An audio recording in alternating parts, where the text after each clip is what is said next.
Olá a todos, sejam bem-vindos.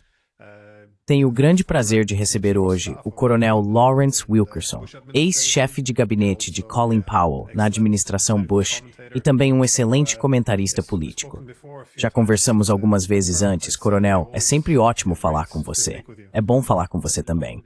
Estava ansioso para essa conversa, porque na época em que você estava na administração Bush, há 20 anos, como o tempo passa, o governo dos Estados Unidos estava, pelo menos na minha opinião, mais ou menos capturado pelos neoconservadores. Ou seja, aqueles entusiastas do uso de meios militares para fins hegemônicos.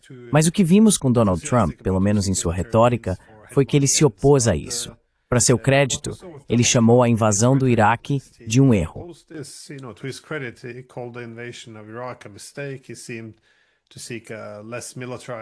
Ele parecia buscar uma política externa menos militarizada como parte de sua agenda America First. Mas não foi exatamente isso que aconteceu. Eu queria saber como você explica essa mudança tão dramática, porque parece haver algumas divisões dentro do governo dele. Há pessoas que parecem ser America First. Não sei se você colocaria o J.D. Vance nesse grupo. E há também alguns neoconservadores. Você acha que essa divisão na política externa é interna ao governo? Ou é simplesmente porque o presidente Trump não tem um foco estratégico claro? Eu não sei. Como você entende isso? O mundo continua tentando adivinhar o que ele vai fazer. Ele disse que ia acabar com as guerras no Oriente Médio, mas agora quer promover uma limpeza étnica em Gaza, talvez entrar em guerra com o Irã, e ainda está efetivamente envolvido na guerra contra a Rússia. Então, como explicamos isso? How do you explain this? I certainly have no crystal ball, but Certamente não tenho uma bola de cristal, mas tenho conhecimento histórico. Um conhecimento baseado no ensino e em cerca de 400 alunos em 2 campi diferentes, que fizeram estudo de caso, após estudo de caso para mim, além da minha própria experiência pessoal, que é limitada, sem dúvida, mas esses alunos acrescentaram muita amplitude e profundidade à minha percepção. O que eu ensinava era tomada de decisão em segurança nacional, que, em essência, definimos como decisões que enviam jovens homens e mulheres para morrer por propósitos do Estado e, muitas vezes, para matar outros por propósitos do Estado. E, a partir daí, seguimos. Uma das coisas que descobri, que já suspeitava fortemente há muito tempo, pelo menos uma década e meia, é que tudo começou com Bill Clinton.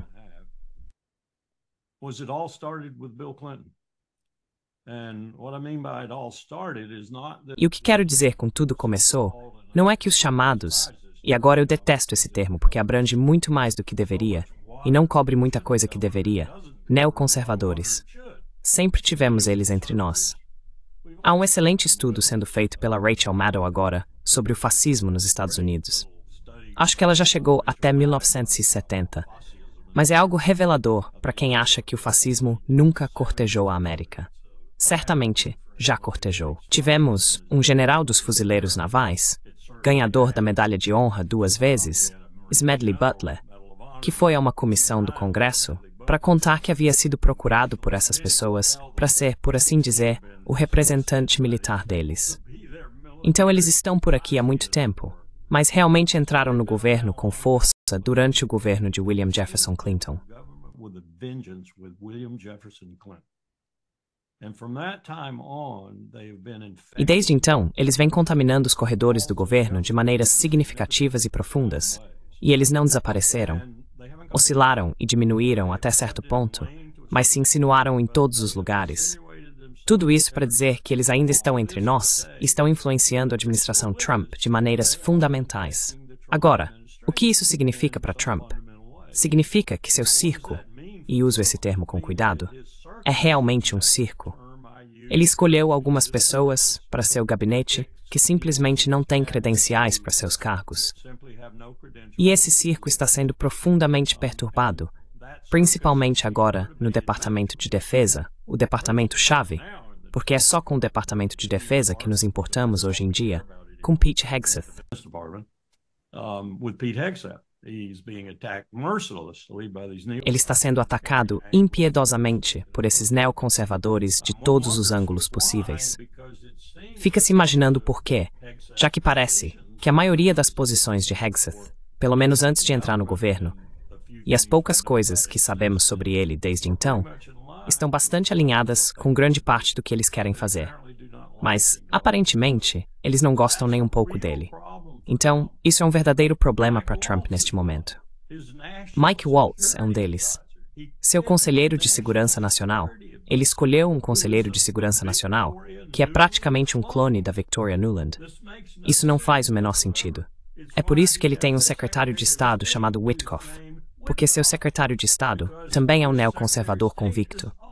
Agora, essas pessoas têm diferentes variações, e eu não compararia Waltz diretamente com Rubio, mas ambos são feitos do mesmo tecido. E aí está Trump, tentando navegar entre eles, por assim dizer.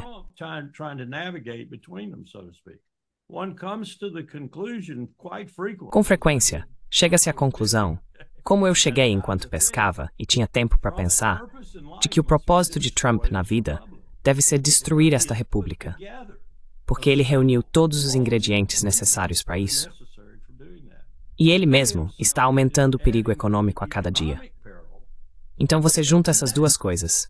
Segurança nacional, que se tornou o campo dominante para esta república, odeio chamar de república, para este império, e sua economia, que precisa sustentar esse esforço militar, esse esforço de segurança, para que ele tenha sucesso, e ele está destruindo ambos. Então você olha para isso e pensa, o que esse cara está fazendo? Por que é que ele está aqui? Qual é o propósito dele? E como você detecta esse propósito? E como eu faço algo a respeito desse propósito, se ele é tão nocivo quanto eu penso que é? Porque é muito difícil.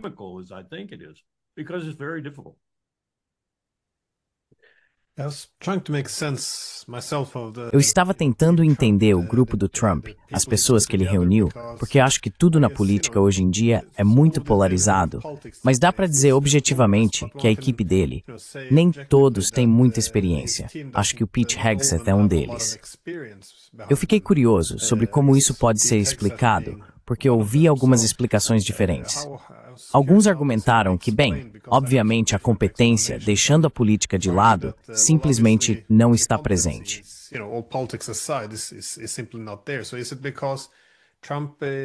Então, é porque o Trump não liga muito para... É da personalidade dele não ligar muito para especialistas. Ele prefere, sabe, ele acha que sabe mais. Então, tudo que ele precisa são de pessoas leais para implementar o que ele quer. Ou isso é tipo um resquício do primeiro governo, já que ele foi tão combatido, do jeito que ele vê, pelo Deep State, pela mídia, pelo próprio partido, pelas agências de inteligência. Então agora ele não quer ninguém do establishment. Ele só quer pessoas que façam o que ele manda, ou seja, não especialistas. Ou sabe, existe algum motivo racional por trás disso? Não que isso torne as coisas mais produtivas, mas... Ou é só uma questão de personalidade mesmo? Não sei se você já pensou sobre isso. Bom, essa é realmente uma boa pergunta. Eu mesmo me fiz essa pergunta em alguns momentos nos últimos 30 dias, em especial, porque o que você vê é...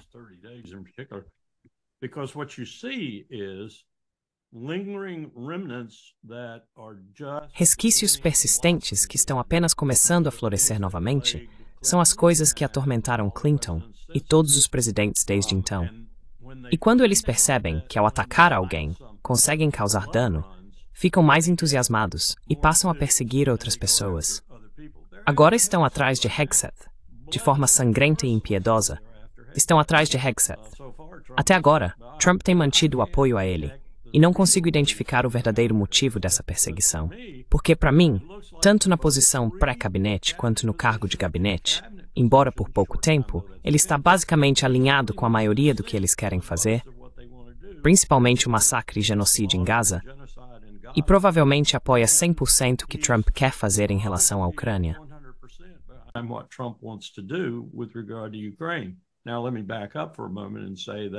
Agora, deixe-me recuar um pouco e dizer que um dos componentes que persiste de forma mais agressiva está aliado a grande parte do aparato de segurança nacional que não é necessariamente neoconservador.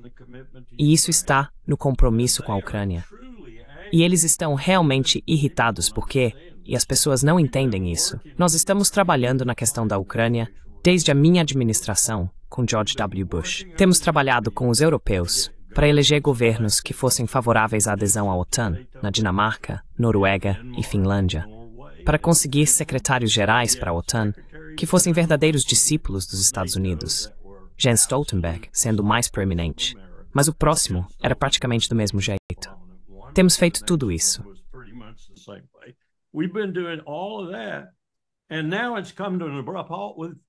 E agora isso chegou a um fim abrupto com Trump, supostamente. Pelo menos ele declarou que iria chegar a um fim abrupto. Essas pessoas estão mais irritadas do que um enxame de vespas. E então você tem esse elemento que também está realmente furioso. Não necessariamente neoconservador, no sentido de serem membros declarados, como outros que eu poderia citar, mas eles estão indignados com o fato de que estamos desmontando a OTAN e, ao mesmo tempo, abandonando o valente grupo de pessoas semelhantes aos americanos na Ucrânia. Essa democracia liberal na Ucrânia, o que é tudo uma grande bobagem. Mas é assim que eles enxergaram. É assim que eles construíram. É assim que eles venderam a ideia. E agora ele parece que vai abandonar isso.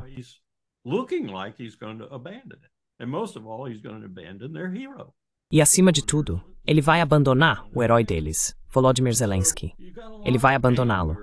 Então há muita raiva nesse grupo remanescente. E grande parte desse grupo remanescente, em relação à Ucrânia, está na CIA. E eu não acho nem por um momento que Tulsi Gabbard, como diretora de inteligência nacional, vá conseguir, oposição removida, vá conseguir controlar isso. E ela não conseguiu controlar até agora. Existem coisas acontecendo neste exato momento que a agência está fazendo na Ucrânia, ainda, das quais Trump nem sequer tem conhecimento. Eu quase garanto que ele não sabe disso. Essa é uma explicação imperfeita do que está acontecendo, mas é uma situação extremamente complicada, cheia de ingredientes. E Trump não faz ideia de como esfriar isso e lidar com a situação.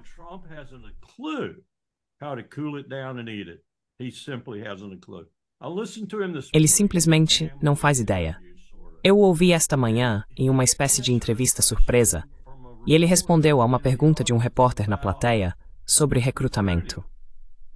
Bem, o recrutamento está péssimo agora. Ele respondeu dizendo: nosso exército é ótimo, é maravilhoso, não sei de onde você tirou isso, de onde você tirou isso.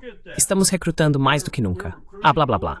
Essa é basicamente a resposta dele para quase qualquer pergunta substantiva, que tá tudo maravilhoso. Você só não percebe que tá maravilhoso. Então, saia da minha coletiva de imprensa. Isso não funciona. Só funciona por um tempo curto. Você já viu os índices de desaprovação dele? Sim. Não, tá caindo. Não, a taxa de aprovação tá caindo. Sim, a taxa de aprovação tá caindo. Mas eu acompanho mais a desaprovação do que a aprovação, porque parece haver uma desconexão na forma como as pessoas fazem essas pesquisas. A maioria dos nossos institutos de pesquisa, não sei como é aí na Europa, mas a maioria dos nossos institutos faz pesquisa para provar alguma coisa. Eles não pesquisam para descobrir o que as pessoas pensam. Eles pesquisam para provar algo. E eles já têm ideias pré-concebidas quando fazem as pesquisas. Mas a taxa de desaprovação geralmente não chama tanta atenção quanto a taxa de aprovação. Então, é a taxa de desaprovação que eu observo. E ela está subindo. Está subindo. Está acima. Acho que da última vez que vi, estava em torno de 52% ou 53% e subindo. Então eu não sei se ele presta atenção nisso.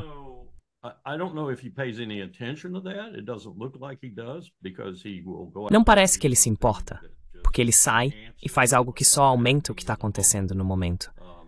Ou conta uma mentira, ou faz algo absurdo com a economia. Então eu não, sabe, tenho que dizer, não consigo entender esse homem. Não sei onde ele está, ou o que vai fazer em qualquer dia. Eu sei que ele começou, e acho que o único membro sensato e sóbrio da administração agora, acho que em um status oficial de enviado especial, ele é realmente o secretário de Estado. E tenho bastante confiança de que Trump fez isso de propósito, porque não acho que ele goste muito do Marco Rubio. Então, ele meio que colocou o Rubio em seu lugar ao colocar o Witkoff em toda crise possível no mundo, praticamente.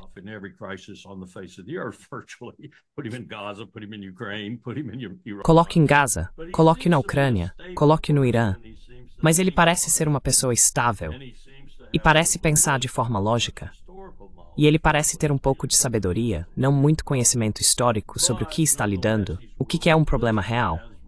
Mas ainda assim, ele está disposto a ouvir, como foi indicado em Mascate na primeira vez e na segunda vez. Ele está disposto a ouvir. E ele não segue os conselhos de Mike Waltz, porque Mike Waltz estava dizendo que Witkoff estava errado, que nada do que ele disse aos iranianos na primeira reunião, indiretamente, nada do que ele disse estava certo, que não íamos fazer nada com o Irã além de desarmá-los completamente. Eles não queriam ser completamente desarmados. As conversas terminaram.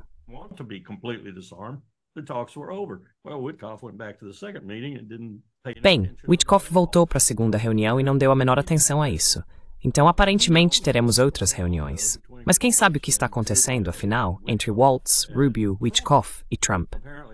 Aparentemente, Witkoff só ouve Trump, e isso provavelmente é bom. Mas aí você tem que se perguntar, o que Trump está dizendo a ele? Olhe para a Ucrânia agora. Existem 4 questões importantes que eles realmente não estão abordando de forma lógica. Você tem o acesso dentro da Ucrânia. Você tem o acesso entre Kiev e a União Europeia. Você tem o acesso entre Washington e Kiev. E você tem o acesso entre a Ucrânia, Kiev, se preferir, e Moscou. É preciso lidar com todos esses 4 componentes mais ou menos ao mesmo tempo.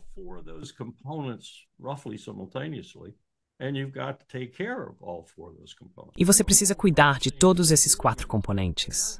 Bem, tudo o que Trump parece estar fazendo, e aparentemente tudo o que Witkoff parece estar fazendo, é lidar com Putin e deixar as outras coisas simplesmente correrem soltas. Bem, isso não vai funcionar, porque Putin não vai aceitar um acordo em que os outros 3 aspectos ainda estejam perturbando significativamente a situação, só porque queremos um relacionamento com Moscou.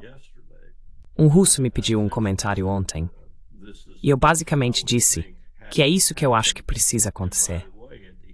E aliás, no final disso tudo, é preciso haver um esforço significativo que ganhe força em direção a um novo relacionamento de segurança na Europa, que inclua a Rússia.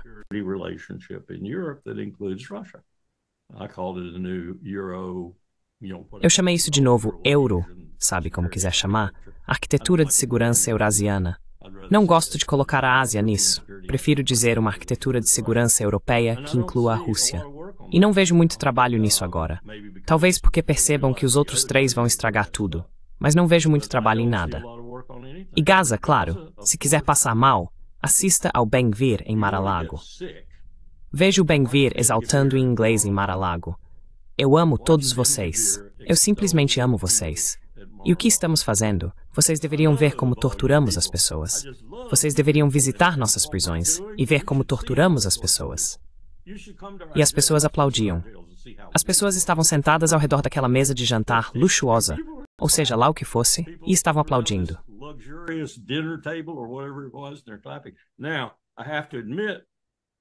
Agora, tenho que admitir, vi hoje de manhã algumas reportagens e assisti a alguns vídeos em que ele tem viajado pelo país, tentando fazer a mesma coisa para plateias em vários lugares. E eles têm ridicularizado ele. Têm jogado ovos nele, coisas assim. É isso que deveria acontecer com Ben-Gvir. Na verdade, ele deveria ser preso e entregue ao Tribunal Penal Internacional. Mas o governo tem tantos assuntos em andamento e está fazendo tão pouco estrategicamente sobre esses assuntos que eu não sei para onde estão indo. Simplesmente não sei para onde estão indo. Assisti um pouco do Doug McGregor no seu programa e concordo com a maioria do que o Doug está dizendo, especialmente os aspectos negativos. Não concordo que não tínhamos estratégia na Segunda Guerra Mundial. Bem, certamente tínhamos uma estratégia.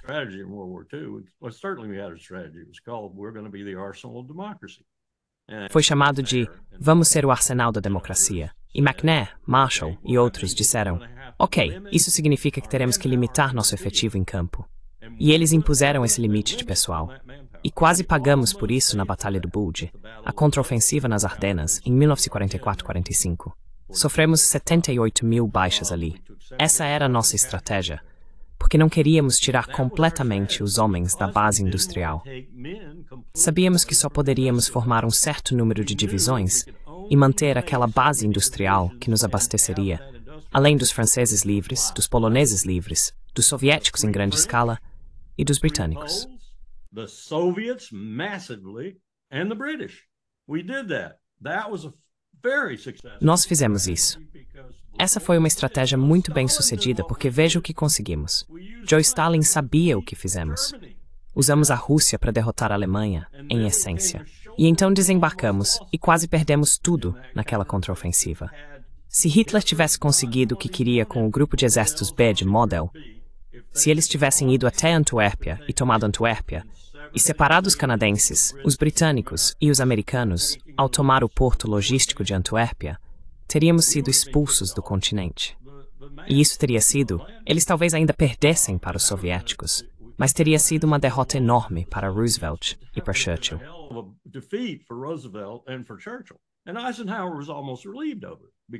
E Eisenhower quase foi afastado do comando, porque sabiam que ele havia cometido um grande erro.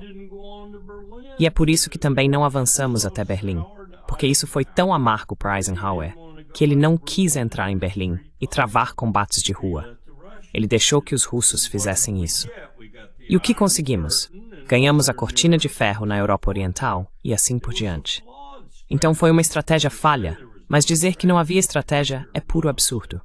George Marshall foi chefe de gabinete de Jack Pershing na Primeira Guerra Mundial. Também tínhamos uma estratégia na Primeira Guerra Mundial.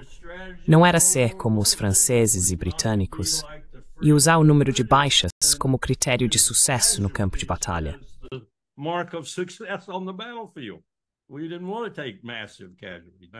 Nós não queríamos sofrer baixas massivas. Agora, o Wilson tinha uma estratégia? Tinha. Ele queria tornar o mundo seguro para a democracia. Ia fazer isso em Versalhes, certo? É claro. Bem, ele não fez isso, e eu concordo com o Doug nesse ponto. Mas não vamos dizer que não tínhamos uma estratégia. Nós tínhamos uma estratégia. Hoje não temos. Simplesmente não temos hoje. Não temos uma abordagem estratégica para nosso domínio imperial desde Bill Clinton. Isso acabou com HW. Bush, Jim Baker, Dick Cheney, Colin Powell e as outras pessoas daquela administração, principalmente Brent Scowcroft, que era um gênio estratégico. Não tivemos isso. Então estamos sem liderança há décadas.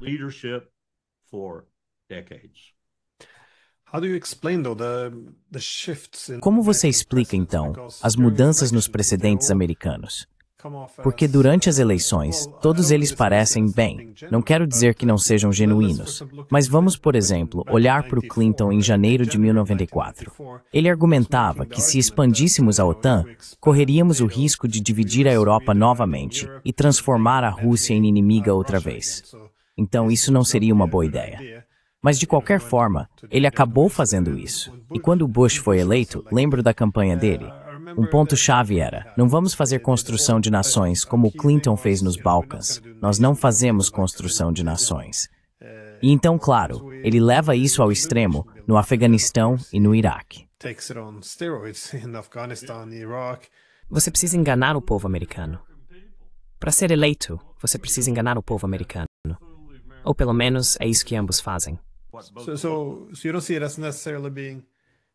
Então você não vê isso necessariamente como algo genuíno, porque quando, de novo, Obama, eu realmente acreditei nisso quando ele fez aquela campanha pela mudança.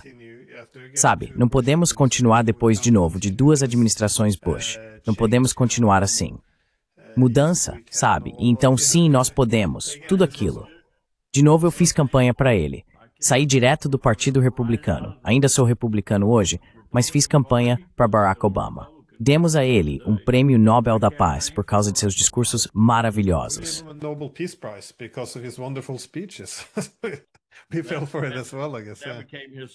Nós também caímos nessa, acho. Isso se tornou sua única marca de natureza positiva. Ele sabia fazer um bom discurso. Mas devo dizer que quando me encontrei com ele na Sala Roosevelt em novembro de 2015, que teria sido o último ano do seu segundo mandato, as primeiras palavras que ele disse para mim e para o General Paul Eaton, que estava sentado à minha esquerda, foram: há um viés nesta cidade a favor da guerra. E então ele nos fez uma dissertação sobre como essencialmente foi convencido a agir na Líbia por, ele não disse isso, mas nós sabíamos, 2 mulheres, Samantha Power e Hillary Clinton. E John Kerry estava sentado bem ao lado dele, seu então secretário de Estado.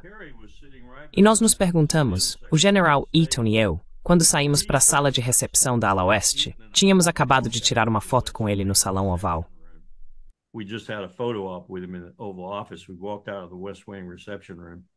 Saímos da sala de recepção da ala oeste e dissemos, ele estava falando conosco, com John Kerry ou consigo mesmo? E o general olhou para mim e disse, acho que com os três. Eu disse, acho que você está certo. Acho que você está certo.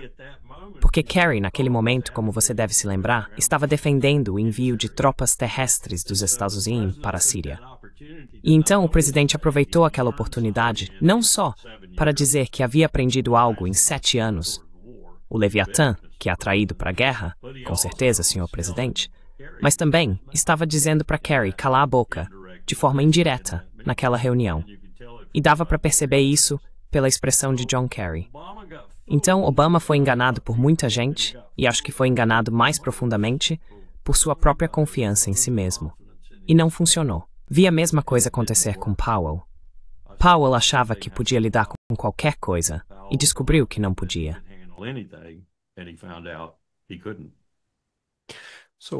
Então Obama não estava otimista em relação à Líbia, mas foram Samantha Power e Hillary Clinton que o convenceram nesse caso. Acho que esse era o sentido do que ele estava dizendo.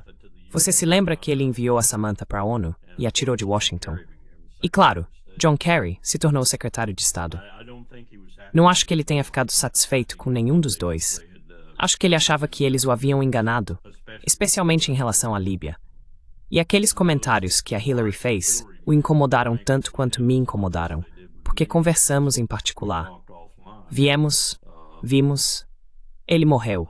Eu disse, essas são as declarações diplomáticas mais impróprias que já ouvi de um suposto diplomata americano.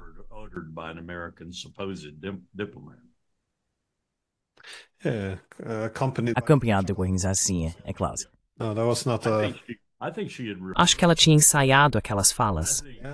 Acho que ela estava totalmente decidida a dizer isso em algum momento de destaque na entrevista. Better through things na minha ret do as. No mental theft time foi Kenchomarths. Ela estava concorrendo à presidência. Ela vinha tentando ser presidente desde que deixou o cargo de primeira-dama. E você sabe, eu tinha que lidar com ela, até certo ponto, quando ia às reuniões de encerramento no Departamento de Estado, porque o secretário assistente para assuntos legislativos, Paul Kelly, era um bom amigo meu, ex-fuzileiro naval, grande amigo meu. Então eu ia às reuniões de encerramento, quando podia, à noite, das 5 às 6 horas, e ouvia o que o vice-secretário dela dizia sobre o Senado e a Câmara.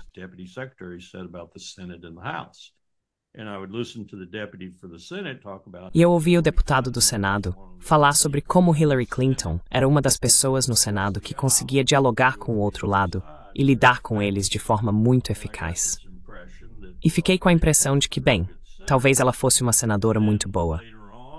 E então, mais tarde, cerca de 1 ano e meio depois, comecei a prestar mais atenção ao que o Jim dizia sobre o Senado.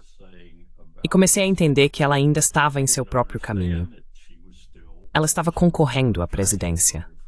E acho que ela levou o maior choque da vida quando não foi eleita.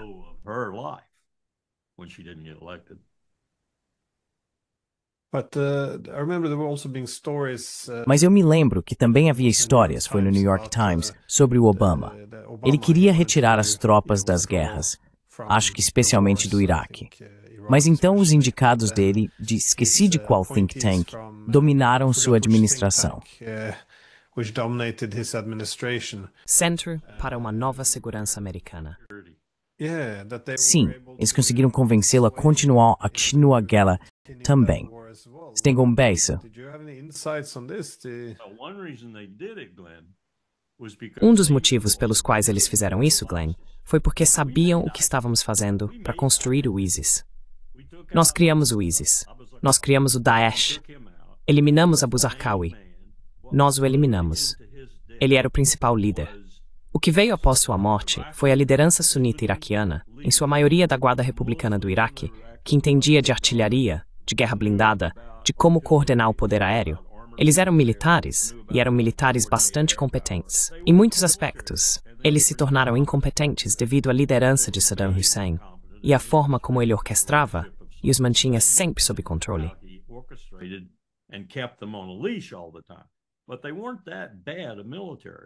Mas eles não eram um exército tão ruim assim, e tinham bons equipamentos soviéticos. Mas o que eles fizeram foi fazer um acordo com a CIA e com esses remanescentes de bem.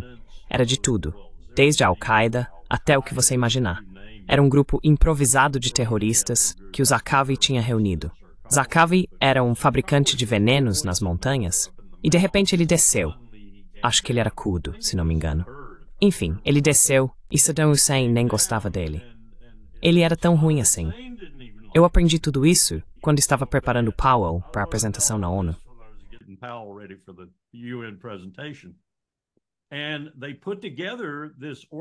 E eles montaram essa organização que iria, quando os Estados Unidos saíssem do Iraque da maneira que pudessem, tomar a Síria, tomar o norte do Iraque. Você sabe, tudo o califado. Eles queriam um califado. Bem, isso não era o que os membros da Guarda Republicana queriam. Quando você via esses caras disparando tiros de artilharia precisos, quando via eles manobrando tanques e tudo mais, não eram pessoas vindas da Al-Qaeda ou de alguma outra organização terrorista. Eram membros da Guarda Republicana do Iraque. Então a CIA ajudou a criar essa entidade e os enviou para a Síria para que pudéssemos desestabilizar Assad. Ficamos surpresos quando a insurgência começou no Iraque.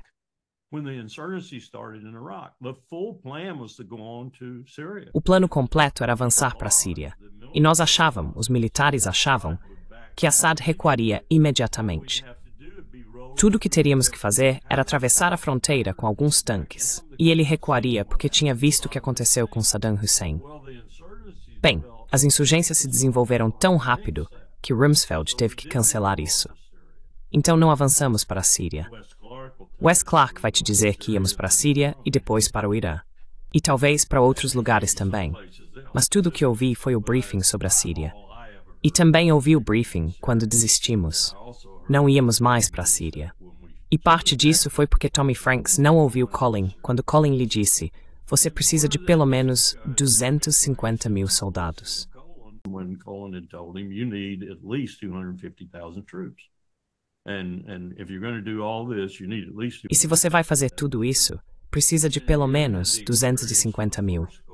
E você teve a experiência da Primeira Guerra do Golfo, onde tínhamos mais de 600 mil. Muita gente participou daquela, incluindo os sírios, os franceses e os sauditas. E o Tommy finalmente ficou irritado com o Colin e respondeu: olha, o Rumsfeld ia me dar só 50 mil no total. Estou feliz por ter conseguido 160 mil.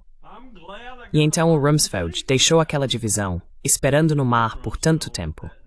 16 mil homens que iam descer pela Turquia, mas os turcos recuaram no último minuto e disseram não, vocês não podem fazer isso, não podem entrar pelo norte. Então tivemos que transportá-los por outro caminho, e eles ficaram no mar por muito tempo.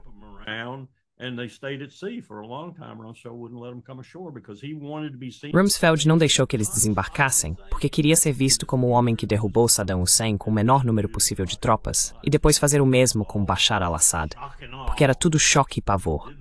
Não funcionou. E então, em todo lugar, sabe, dedo na boca e nenhuma operação na Síria, e desenvolvemos uma insurgência com a CIA. Resumindo, tivemos que voltar e lutar contra nossas próprias criações. Foi tão ruim, Glenn, que chegamos ao ponto de ter fuzileiros atirando em agentes da CIA e agentes da CIA atirando em fuzileiros na Síria, porque um não sabia o que o outro estava fazendo. E a CIA também estava trabalhando com a Al-Qaeda.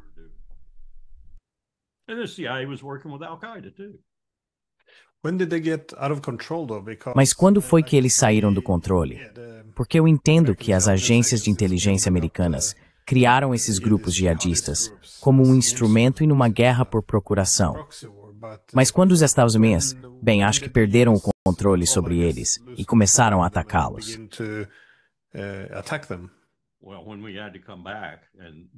Bem, quando tivemos que voltar, e parecia que eles iam fazer algum progresso significativo, não achávamos que o Petraeus realmente... David Petraeus tinha dito ao presidente várias vezes que o treinamento dele Lembre-se, ele começou como general de 2 estrelas à frente do MNSTCI, o comando de treinamento no Iraque. Estava indo bem. Ele dizia ao presidente em videoconferências seguras, quase toda semana, que tudo estava ótimo.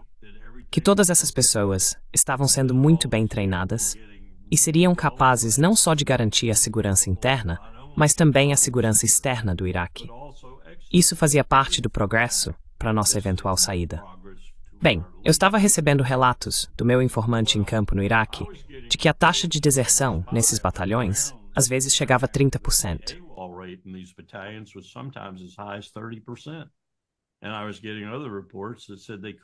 E eu estava recebendo outros relatos que diziam que eles não sabiam atirar direito e não eram tão bons como soldados. Bem, o Petraeus estava enviando relatórios muito positivos ao presidente. Então achávamos que o exército que o Petraeus tinha sido, em grande parte, responsável por treinar, e sobre o qual tinha dado relatórios tão positivos ao presidente, seria capaz de lidar com o que restasse de qualquer insurgência ou coisa parecida. E eu nem tenho certeza se o exército convencional, a mão direita, sabia completamente o que a CIA, a mão esquerda, estava fazendo. Então tivemos que voltar, porque eles se tornaram unidades de conquista e manutenção de território. E por isso tivemos que Obama não teve escolha. Ele teve que enviar tropas de volta ao Iraque, porque o exército iraquiano não deu conta.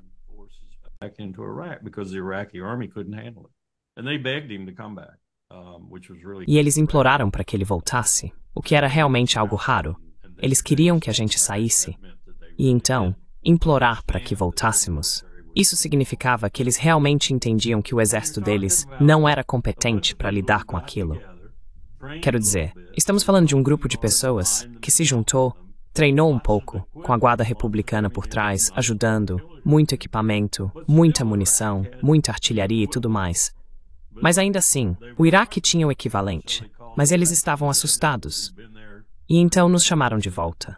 E estamos lá praticamente desde então. É um pesadelo.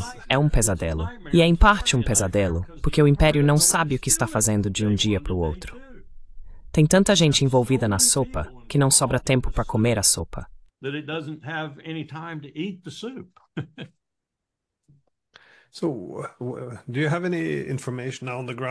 Então, você tem alguma informação de campo sobre o que está acontecendo na Síria?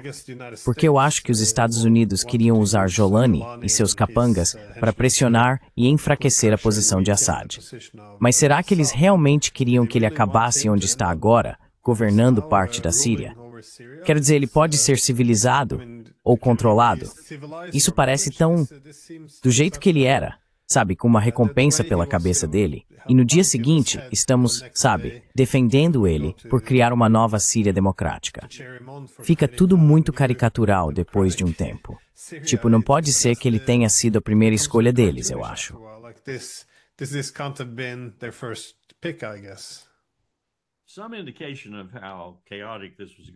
Alguns indícios de quão caótico isso seria apareceram quando Israel estava realmente sofrendo algumas baixas, mas mesmo assim perseguindo o Hezbollah.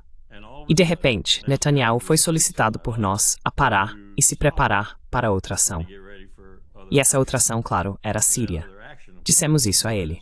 Ele ficou mais do que feliz em fazer isso. Então colocou um elemento de economia de forças, de contenção, no Líbano. De qualquer forma, o cessar-fogo equator de Tantas. Timpats Risosute, e ele Maglion Notsida.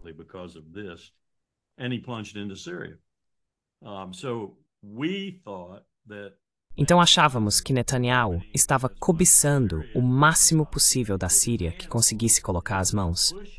E ele estava avançando muito além da estação de esqui, Monte Hermon, acho que é assim que se chama, seja lá o que for, e muito além do Golã que já estava ocupado, indo para o sul do Golã, e chegando a lagos, rios, reservatórios e outros lugares nos quais ele estava investindo, porque eles querem água. Eles querem água onde quer que possam encontrar. Esse é um dos motivos pelos quais querem permanecer no Líbano. Então Netanyahu entrou na disputa e se tornou nosso instrumento na Síria para conter Erdogan, porque estávamos realmente preocupados e estávamos conversando com Erdogan, mas estávamos preocupados com o que ele estava fazendo e dizendo nas negociações.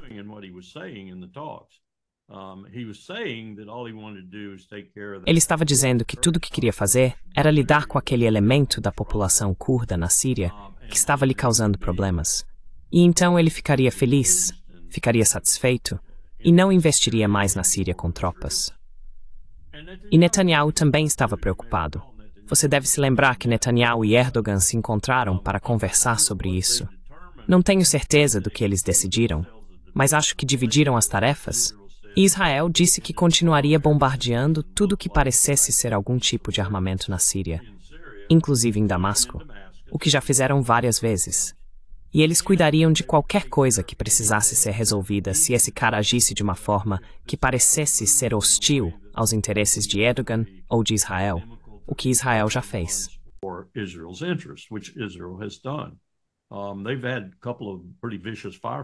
Eles tiveram alguns confrontos bastante violentos com as FDI. As tropas dele tiveram. Em cada caso, as tropas dele se saíram bem, mas foram derrotadas pelas FDI, com algumas baixas significativas. Esse é um dos motivos pelos quais Trump está nos retirando de lá. Mas vale notar que ele disse que iria nos retirar há 2 ou 3 semanas. Ainda não saímos. Ainda temos cerca de 1.000 soldados lá. E eles estão meio que permanecendo. Mas é uma bagunça. A Síria é uma bagunça. Mas Israel está tirando proveito dessa bagunça. E suspeito que você não verá Israel, se continuar existindo como Estado, o que está se tornando cada vez mais uma questão, saindo da Síria novamente. Eles terão uma faixa significativa de território rico em água dentro da Síria, além das colinas de Golã.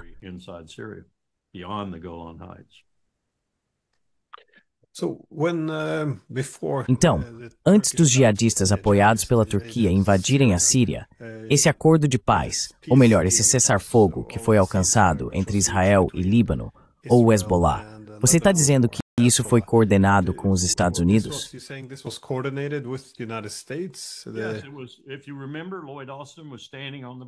Sim, se você se lembra, Lloyd Austin estava na fronteira com o Hezbollah, junto com seu equivalente nas FDI, esqueci o nome do general agora, mas ele estava lá dizendo, isso vai parar, vamos ter um cessar-fogo, vamos ter linhas demarcadas e tudo isso. E isso não será mais um componente que desvia soldados israelenses de outras coisas que eles precisam fazer, querendo dizer Gaza, imagino. E então descobri que Austin não necessariamente mentiu, mas ele sabia que não era esse o caso, porque sabia o que ia acontecer. Ele sabia que o cessar-fogo estava acontecendo, porque queríamos que Israel protegesse nossas costas, enquanto Assad era derrubado ou lutava ferozmente de volta. E esse foi o motivo pelo qual o cessar-fogo aconteceu tão rapidamente. Não porque Austin e Netanyahu queriam, mas porque eles queriam desviar forças.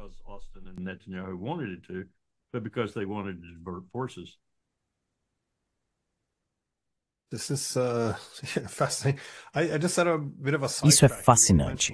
Acabei me desviando um pouco.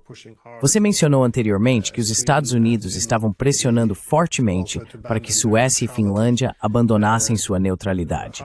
Novamente, eles foram neutros durante toda a Guerra Fria, e seus militares, especialmente na Suécia, tendiam a querer a adesão à OTAN, mas tanto a população da Suécia quanto a da Finlândia sempre bem. A maioria não era a favor.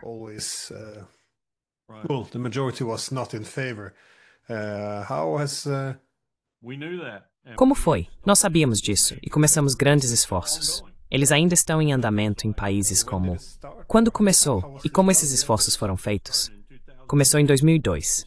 Começou no meu governo e começou com força total com Jens Stoltenberg. Queríamos que Jens Stoltenberg fosse o novo secretário-geral da OTAN. E estávamos absolutamente comprometidos com isso. Por quê? Porque sabíamos que ele era o nosso homem. Sabíamos que ele faria o que queríamos que ele fizesse. Sabíamos que ele estava em sintonia conosco sobre a expansão da OTAN.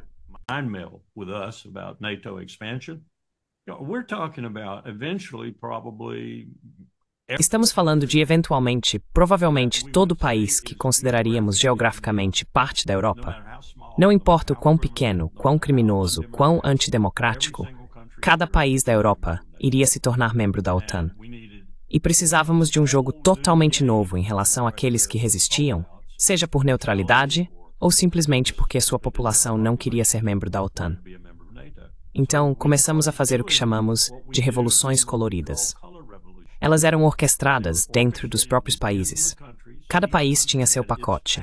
E esse pacote consistia de tudo, desde organizações não governamentais até organizações quase-governamentais e governamentais, além de visitas políticas de senadores e representantes. Isso era uma parte importante da campanha.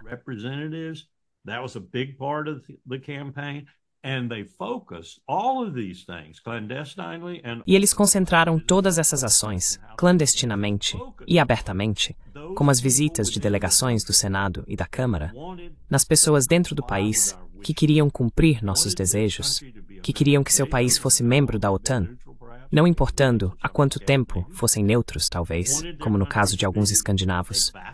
Eles queriam que seu país fosse um vassalo dos Estados Unidos para ganhar as estrelas nos ombros, os tanques, os F-35 e todas as outras coisas. E foi muito bem sucedido. Na minha opinião, só fracassamos com 1 ou 2 países que estavam no topo da nossa lista de alvos. Principalmente porque, e isso é um palpite meu, o legado comunista não era como nos outros países que estiveram atrás da cortina de ferro.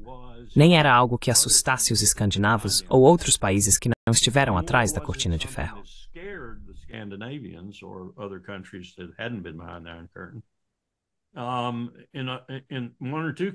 Em 1 ou 2 países, isso aconteceu.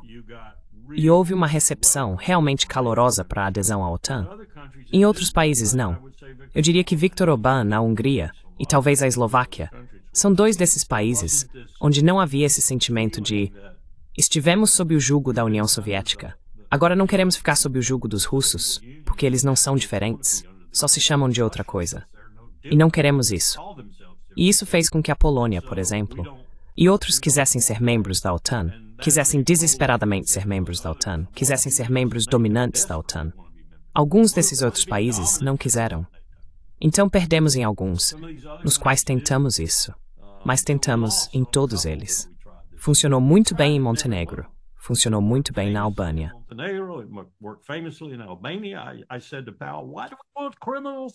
Eu disse ao Powell, por que queremos estados criminosos na OTAN? A Albânia é um estado criminoso. Montenegro rouba mais automóveis do que são roubados nos Estados Unidos. O que diabos estamos fazendo? Como eles podem passar nos critérios de credenciamento da OTAN para serem membros? Eu não sei, ele disse. Mas nós fizemos, nós os trouxemos e orquestramos essas campanhas para conseguir o que eu chamo de tiranias da minoria. Encontramos a minoria política, não maioria política, que queria a adesão à OTAN, queria desesperadamente a adesão à OTAN, e apoiamos isso ao máximo. Compramos jornais, compramos revistas, compramos artigos.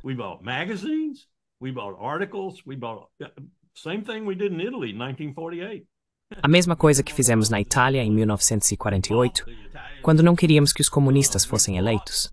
Compramos o governo italiano, compramos o governo iraniano em 1953, compramos o governo em, onde foi mesmo, Guatemala em 1954 e assim por diante.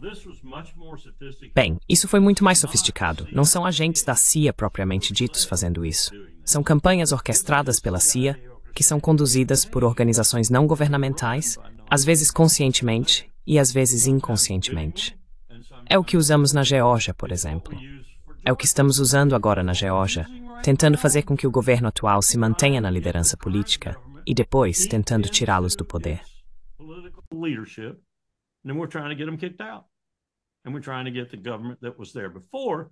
E estamos tentando trazer de volta o governo que estava lá antes, porque são eles que querem, você sabe, enfrentar a Rússia, ser membro da OTAN e assim por diante. Mas o governo que está no poder agora é muito equilibrado.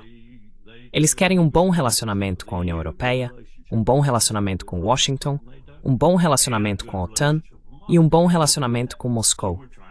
Nós não gostamos disso. Então, estamos tentando derrubá-los. É assim que fazemos negócios hoje em dia. Não agimos diretamente. Agimos por meio de ONGs e outros, que, como eu disse, às vezes sabem o que estão fazendo e às vezes não. Os ligados ao Instituto Republicano geralmente sabem. E eu suponho que o National Endowment for Democracy seria uma dessas ONGs-chave. Essa é grande. Essa é grande. E tem outros também que você nem imaginaria que estão fazendo esse tipo de coisa, como o FDD. E eles estão fazendo isso, claro, não só em nome dos Estados Unidos, mas também em nome de Israel. Porque tudo isso está meio que interligado, com várias partes participando do planejamento e da propaganda. Por exemplo, Mossad e CIA juntos. Pode apostar que o Mossad está na Ucrânia. You better believe Mossad's in Ukraine.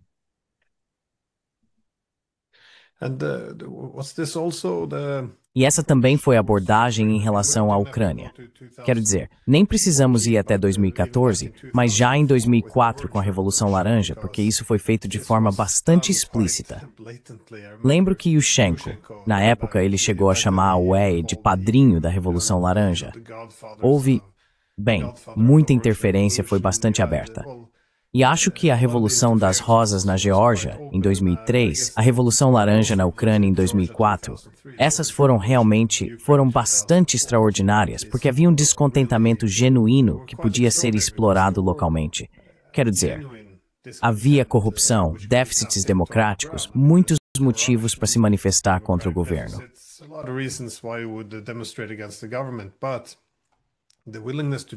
Mas a disposição para entrar na OTAN, todas as pesquisas indicavam cerca de 20%. Ninguém queria fazer parte da OTAN. Mas qualquer descontentamento sobre corrupção ou o que fosse, foi sequestrado por um objetivo muito geopolítico, que era, vamos entrar na OTAN e enfrentar os russos. Mas a grande maioria dos ucranianos preferia ter acordos de segurança com os russos, não com a OTAN. E foi algo realmente extraordinário de acontecer. Mas, novamente, também na mídia deste país, tudo foi vendido na época como um grande avanço democrático, como uma revolução democrática. Claro, isso fracassou, porque os ucranianos nunca quiseram aquele governo. E então tivemos 2014 novamente, 10 anos depois, fazendo exatamente a mesma coisa, mas claro, de forma mais agressiva, expurgando a antiga oposição do governo.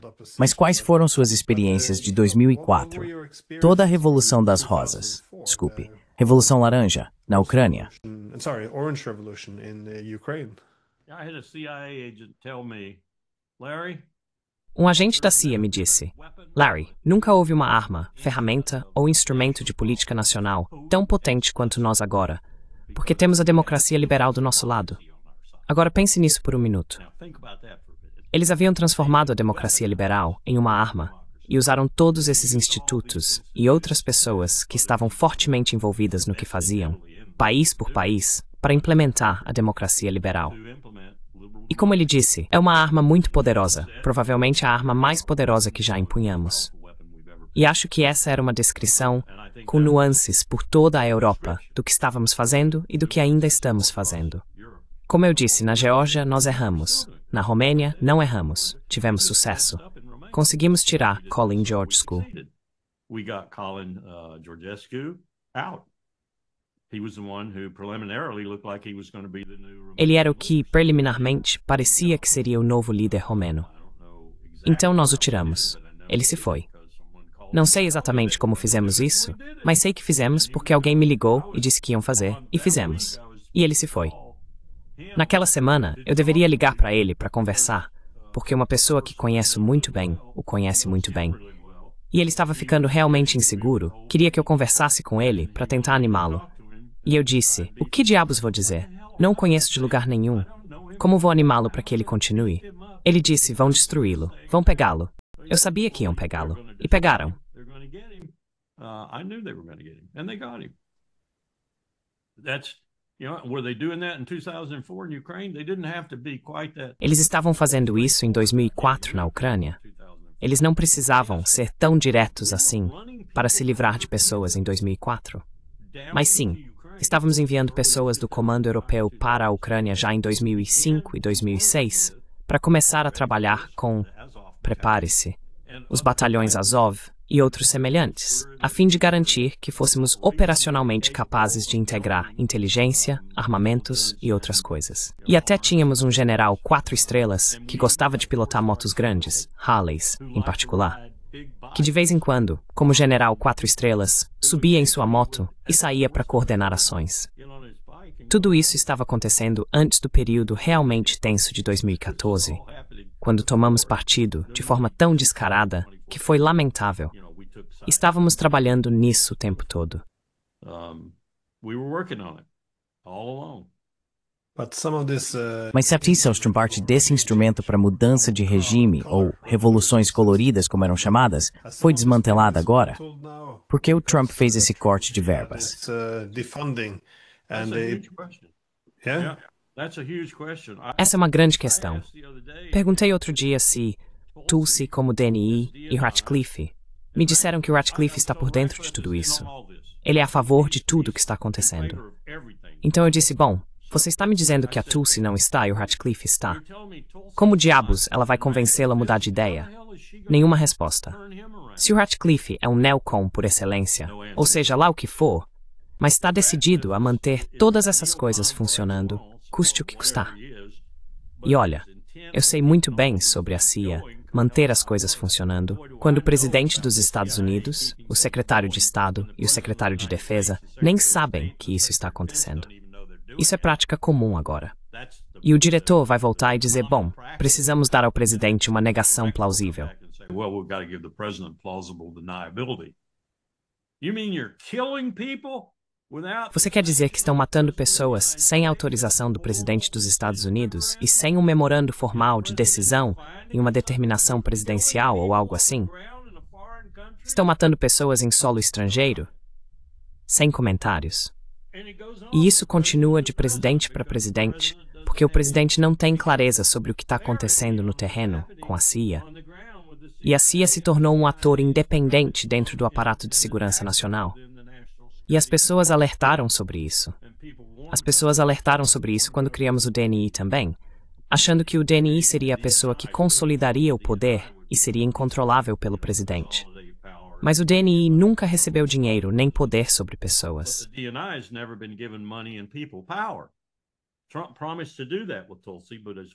Trump prometeu fazer isso com a Tulsi, mas até onde eu sei, ele ainda não fez.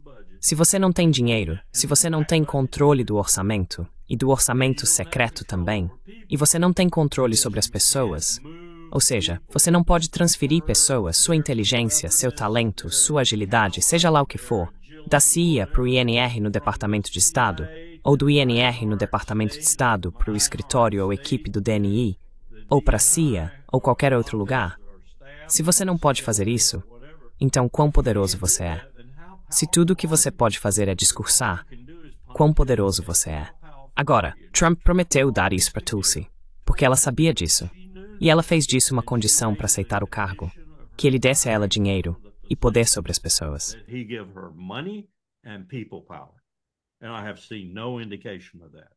E eu não vi nenhuma indicação disso. Ratcliffe está fazendo o que bem entende, e Tulsi não está realmente supervisionando. E o que Ratcliffe está fazendo é tudo, menos o que eu acho que Trump gostaria que ele fizesse, se Trump soubesse disso. Então, temos apenas uma bagunça colossal, um tipo típico de bagunça quando um império chega ao fim. E ninguém sabe como controlar. Ninguém sabe como enfiar o dedo na torta e dizer, não, tira essa cereja daí e vai embora. Sabe, você não consegue mais fazer isso porque ficou grande demais, fora de controle demais e dinheiro demais está entrando nisso. Dinheiro, aliás, que só vem das impressoras. Não tem nada por trás disso.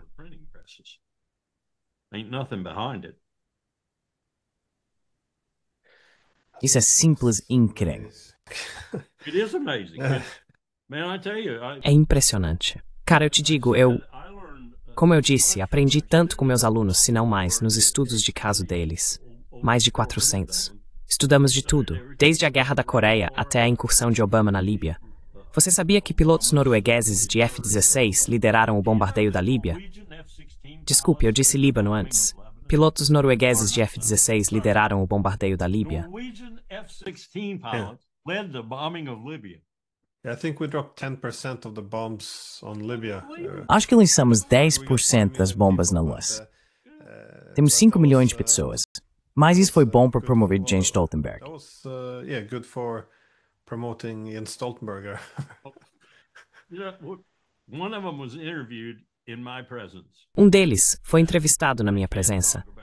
Não posso falar mais nada além disso, mas ele foi entrevistado na minha presença. Era um cara jovem, bonito, piloto de F-16, se não me engano. Mas ele estava tão empolgado, porque finalmente tinha lançado bombas em seres humanos de verdade. Eu fiquei pensando comigo mesmo, cara, você acha que isso é uma conquista? Você é norueguês e acha que isso é uma conquista? Lançar bombas em seres humanos vivos? Ok. Tudo bem, acho que é assim que a Força Aérea pensa. Okay, all right. I guess that's the way the Air Force thinks. Yeah, I think at the time there was some reports in the media that he had Sim, eu acho que na época houve algumas reportagens na mídia dizendo que ele havia dito ao primeiro-ministro sueco que isso era um ótimo exercício, uma boa maneira de testar as forças armadas, que eles deveriam participar disso. Mas sempre tive curiosidade sobre até que ponto o envolvimento da Noruega na Líbia em 2011 ajudou a impulsioná-lo para o cargo de secretário-geral da OTAN. Foi o intervencionismo que o colocou em boa posição em Washington? Ou foi também, imagino, o apoio dele à expansão da OTAN? I guess his support for NATO expansionism. I think it started pretty early. As I recall, he was Acho que começou bem cedo. Pelo que me lembro, ele foi fundamental para conseguirmos apoio político, não só de 1 ou 2 países, acho que foram 4 ou 5 países, que nos ajudaram a obter apoio político após o 11 de setembro para o que estávamos fazendo. Fizemos um quadro colossal depois do 11 de setembro, e o que ele mostrava eram missões diplomáticas e outras missões no topo, países do lado esquerdo, e em cada quadrado criado havia um canto. O que dizia era, a Dinamarca fornecerá apoio político e nosso embaixador cuidará disso.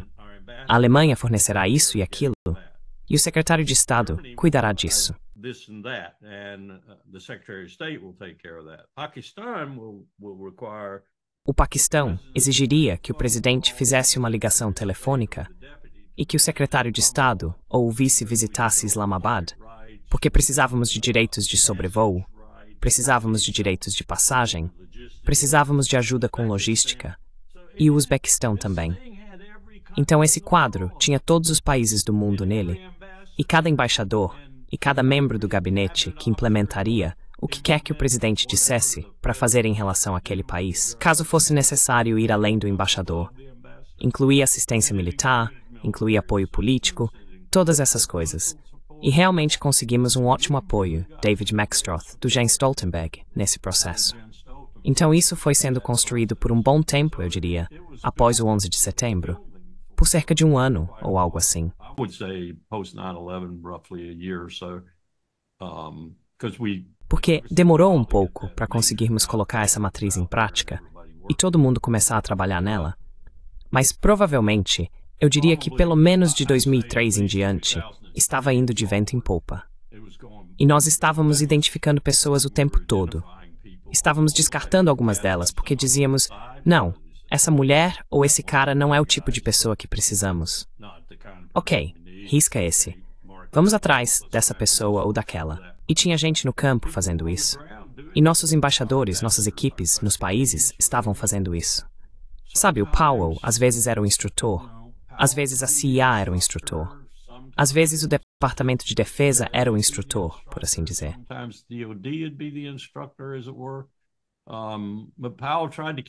Mas Powell tentou manter o controle e tentou entender o que estava acontecendo na equipe do país. Muitas vezes, bem, não sei se você sabe disso, mas nossas equipes de país têm todos os elementos da nossa burocracia nelas. E as maiores têm vários membros dessa burocracia. Então, por exemplo, você pode ter um chefe de estação da CIA e todo tipo de pessoas sob cobertura diplomática trabalhando para a CIA. Muitas vezes, o embaixador naquele país e a equipe do país em geral, que são civis, por assim dizer, não sabem o que a CIA está fazendo a partir da embaixada deles. They don't know what the CIA is doing out of their embassy. Often the conventional military commander Muitas vezes, o comandante militar convencional responsável por determinado país em sua área de responsabilidade não sabe o que a CIA está fazendo em sua AOR. Então, é extremamente complicado. E Powell às vezes estava ciente do que estava acontecendo, e às vezes não estava. Se George Tenet decidisse que não queria que Powell soubesse, Powell não ficava sabendo. E isso continua até hoje.